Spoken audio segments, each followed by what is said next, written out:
सिजावल में ॻोठाणनि पारां शुगर मिल जो केमिकल वारो पाणी आबादी में छोड़ थियण ख़िलाफ़ एहतजाजी मुज़ाहिरो कयो वियो।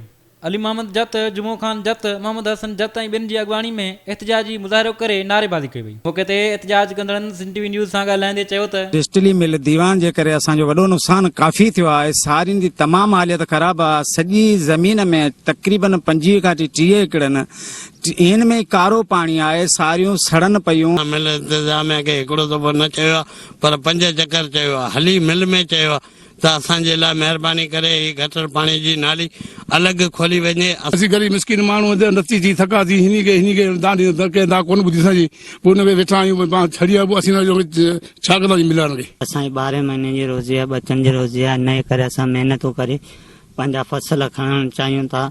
तंहिंजे करे बि असांजे जेको गटर वारो हिन पासां पाणी आहे हुन पासां पाणी आहे, इन करे असां इंसाफ़ कयो वञे। एहतजाज कंदड़नि मुतालबो कयो त शुगर मिल जो पाणी आबादी में दाख़िल थियण खां रोकियो वञे। हनीफ मला, सिंध टीवी न्यूज़, सिजावल।